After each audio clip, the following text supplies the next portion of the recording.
Hi there, thank you so much again for joining me on this channel. As always, I am very grateful for all your previous views, likes, subscriptions and shares. I thought for today we'd look at the festival of Holi, a significant moment in the calendar of Hinduism. And Hinduism originated in what we now know as India. And what's really interesting about India and Hinduism is it's very difficult to untangle the two. They are so closely intertwined. It is worth bearing in mind too that Hinduism is not the only religion practiced in India. It is the majority, but there are very significant pockets of Islam, Christianity and Sikhism. But as always with religion, things are not always straightforward. And Holi has a number of different names, I suppose anglicised names, such as Festival of Colours, Festival of Spring and the Festival of Love.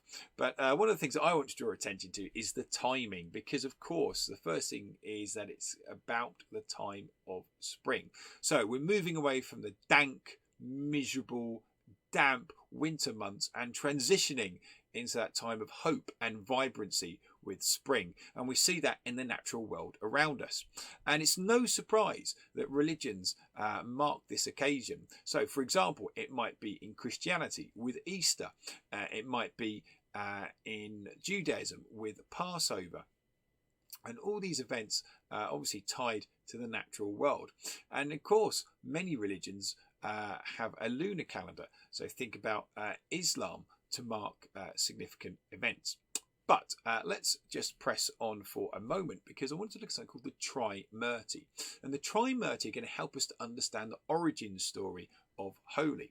Now, Hinduism is a monotheistic religion. As you know, it is one god called Brahman, the ultimate reality. But there are over 30 million different deities in Hinduism. So how can that be? Well, the idea is that these different deities, or gods and goddesses, show different aspects of Brahman and allow the worshipper to understand Brahman in greater detail and also to connect in a more easy fashion. But what you have here is the Trimurti, and if you like, they kind of represent the three facets of life. So you have Brahma, who is on the left with the four faces. Brahma is the creator, and those four faces represent the four corners of the world: north, east, south and west. And that's just like, if you like, the origins of life. You then have Vishnu, the preserver, okay, so things being sustained, as it were. And then you have Shiva on the right, and Shiva is the destroyer, marking how things end. And so what you have with those three is the cycle of life.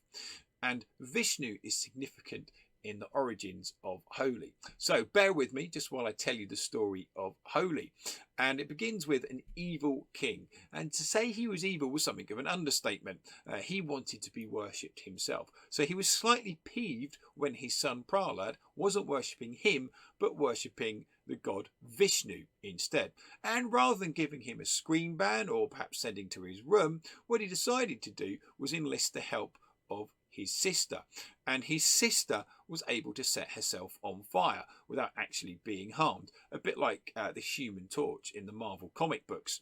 And what the evil father said to his son was, "Go and sit on your aunt's lap," which basically means you're going to burn to death. Now, when this happened, because thankfully Prahlad worshipped Vishnu, and Vishnu is the preserver, he was unharmed, and as a result it was a great moment of rejoicing for showing the triumph of good over evil. And it is why one of the moments to rituals to mark Holi is with the lighting of a bonfire. And of course we've spoken previously on this channel about the significance of fire. But what's really interesting is how the ash afterwards was used as a time of celebration. It used to kind of be thrown around in a sort of a joyful way. And then that evolved into coloured powders and dyes. And what you get with Holi is this magnificent party atmosphere where people will throw all types of coloured dye around in order to celebrate. It really is a sight to behold. And it is fascinating how through the Indian diaspora, okay, many other other nations in the world and many other cultures have absorbed this event too. I think the other thing that fascinates me about Holi as well is the use of food, because so many religions have food, involved in their rituals. And there were two that really struck my eye, which is a fantastic drink, mainly because I like milk, a drink called thandi, which is made out of milk with peppercorns and other types of spices.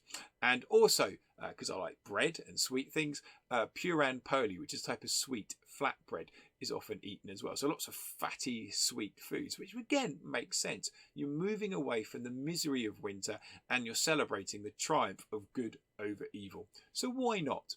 And during your own kind of studies, have a think about the significance of food in religious festivals and why that can have such a meaning for its believers. Anyway, as always, thank you so much for watching, and as always, enjoy your learning.